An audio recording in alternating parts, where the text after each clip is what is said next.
حضور میں نے بس پوچھنا تھا، میں سوچ رہا تھا کہ اگر کوئی ظلم ہوتا ہے آدمی کے ساتھ اور کسی اور کا آدمی، ان کے ایک اچھی زندگی ہوتی ہے اور ایک اچھی نہیں ہوتی، جس کے پاس اچھی زندگی نہیں ہوتی اس کے لیے اچھا ہے کیونکہ اللہ اس کو جزا دے گا جب اللہ کے پاس جائے گا. لیکن جانوروں کے ساتھ کیا ہوتا ہے؟ کیا مطلب سوال کیا ہے؟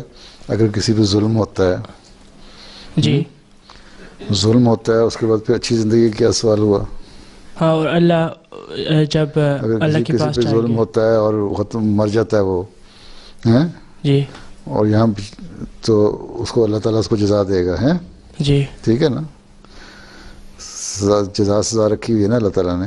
جی ظالم جو ہے اس کو سزا ملے گی، مظلوم ہے جی اس کے جزا مطلب ہے کہ بہرحال اس کی مظلومیت کی وجہ سے جی. اس کو پھر نہیں تو یہ اس میں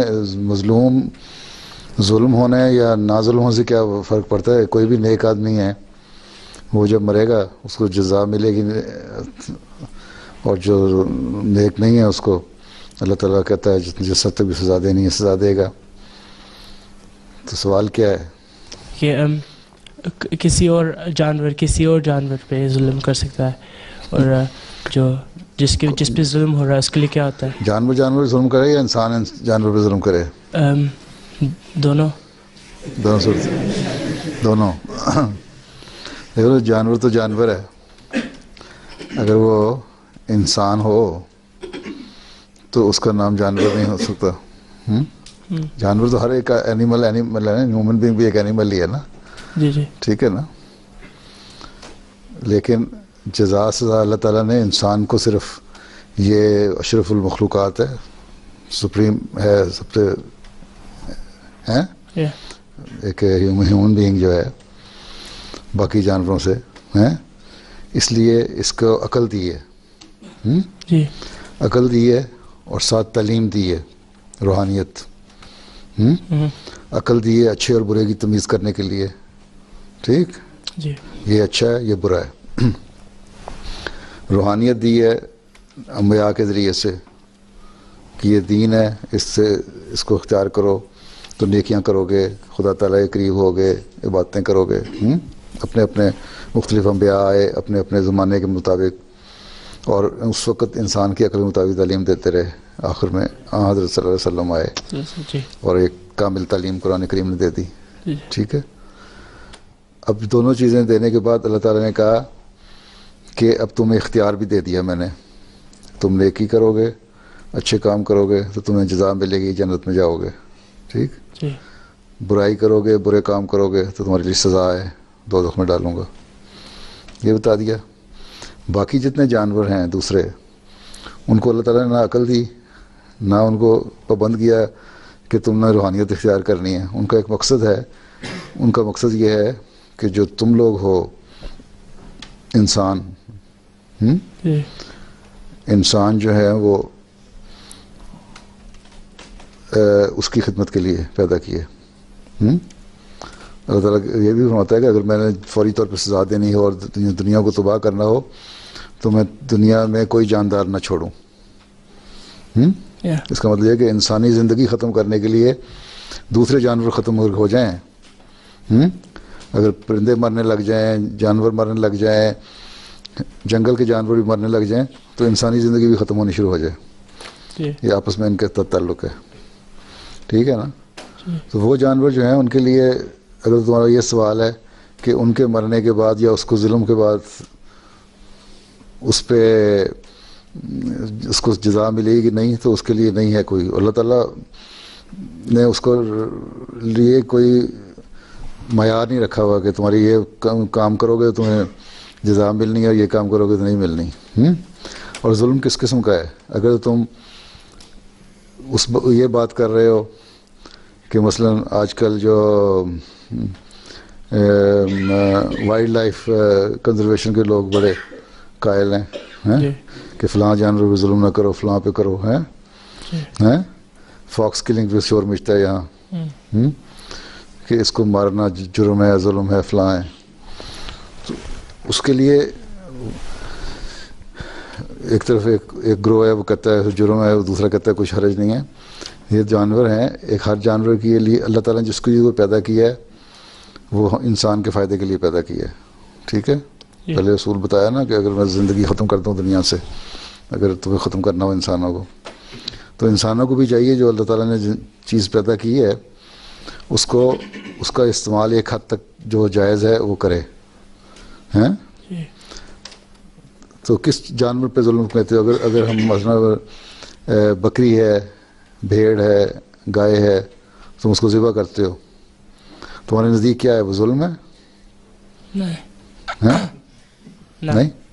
نہیں, کھانے کے لیے کرتے ہو نا, وہ چھوٹی چیز ہے, وہ بڑی چیز کے لیے قربان ہو رہی ہوتی ہے. تو میں تمہاری یہ بات نہیں سمجھا کہ جانوروں پر ظلم سے تمہاری کیا مراد ہے؟ اس کو درد ہوئی, درد ہوئے گی, دیکھو درد تو ہوتی ہے کوئی دوسری جانور سے اس کا, جب دونوں جانور آپس میں لڑتے ہیں اس کا کوئی قصور نہیں ہے, بس دیکھو نا جانور تو جب جانور آپس میں لڑتے ہیں تو ان کا قصور تو نہیں ہوتا ہے, ان کی تو جو وحشیت انسان جو ہے انسان انس جو ہے اس میں دو محبتیں پیدا ہیں اس انسان میں ہیں.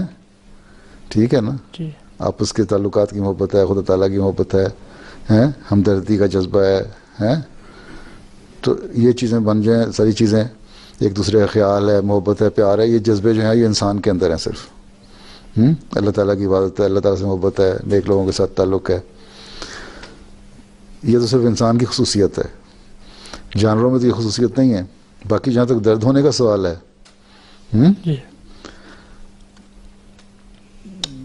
درد ہونے کا جہاں تک سوال ہے, اگر تم صحیح طرح اس کو اپنے سوال کو کمپوز نہیں کر سکتے تو انگلش میں بتا دو. ٹھیک ہے, یہی ہوتا ہے نا.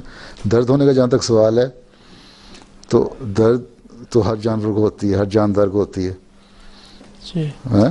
اب تم جو کچھ جانور چیخ لیتے ہیں, کچھ نہیں چیخنا جانتے. پرندے کو تم مارتے ہو کسی بھی شکار پہ تو اس کو درد تو ہوتی ہے لیکن وہ چیخ نہیں سکتا ہے. لیکن جب دو پرندے آپس میں لڑ رہے ہوں تو چیخیں مار کے لڑتے ہیں ان کے آپس کی جو. ٹھیک ہے, لیکن اگر کتے کو تم مارو یا بلی کو مارو تو کتا بھی چیخیں مارے گا یا بھونکے گا یا چاؤں چاؤں کرے گا اور بلی میاؤں میاؤں کرے گی. وہ درد ہوتی ہے تو کرتی ہے نا. تو دردیں تو ہیں ان کے لیے رکھی ہیں. جب آپس میں لڑ رہے ہیں تو پھر بھی گراتے ہیں ایک دوسرے کو. جو طاقتور ہوتا ہے, کتوں کی لڑائیاں ہمارے ملک میں ہوتی ہیں, یہاں بھی مجھے نہیں پتا ہوتی ہیں کہ نہیں. جو طاقتور کتا ہوتا ہے وہ کمزور کتے کو گرا لیتا ہے, جب وہ گرنے لگتا ہے اور کاٹتا ہے اس کو تو وہ دوسرا چاؤں چاؤں کر کے بھاگ جاتا ہے.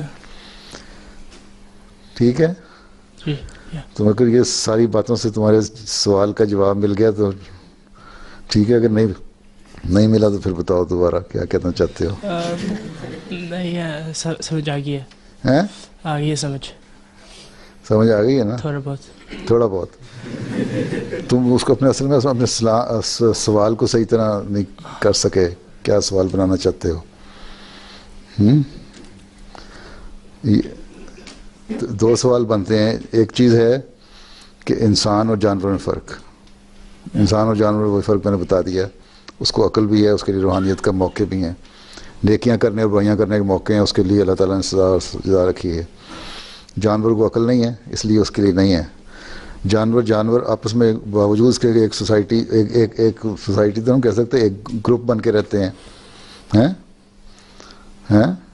جنگل میں بھی, لیکن اس کے باوجود ان میں عقل نہیں. بعض چیزیں ہیں عقل, مثلاً چمپینزی ہے, وہ جنگل میں جب رہتے ہیں تو ایک گروپ بن کے رہتے ہیں اور ان میں اتنی عقل ہے کہ اپنے چھوٹے اور اپنی جو فیمیلز ہیں ان کی بڑی حفاظت کرتے ہیں. میں گھانا میں تھا, وہاں جنگل میں اکثر چمپینزی دیکھا کرتا تھا لیکن گروپ میں دوڑ رہے ہوتے تھے. ایک دن ہمارے وہاں آدمی جو کام کرتے اس نے جو بتایا کہ ایک چمپینزیز کا ایک گروپ, اس میں سے ایک بڑا سارا پیچھے رہتا ہے جو گارڈ کے طور پہ ہوتا ہے, سیکیورٹی گارڈ ہے, جس کا ہیوی ویٹ ہوتا ہے, یہاں کوئی بیٹھا ہوگا. اچھا, دوسرا ایک آگے ہوتا ہے اور دائیں بائیں ہوتے ہیں, بیچ میں ان کی فیمیلز اور کمزور اور بچے ہوتے ہیں. اس طرح گروپ بنا کے چلتے ہیں, ان میں اتنی عقل اللہ تعالیٰ نے دی ہوئی ہے.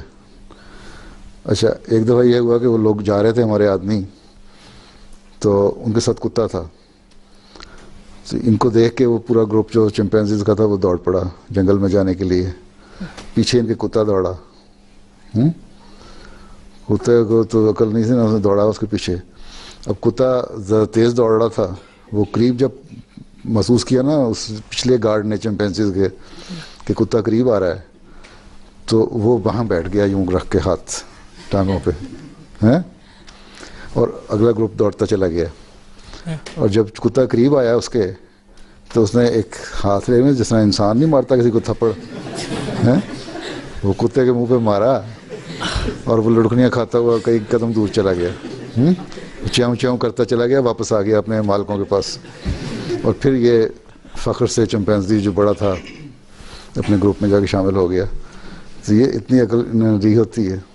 اس طرح بھی رہتے ہیں, ان کی اپنی زندگی ہر ایک گروہ کی. ہاتھی تم دیکھو جنگلوں میں گروپ بندی ہو کے رہتی ہے.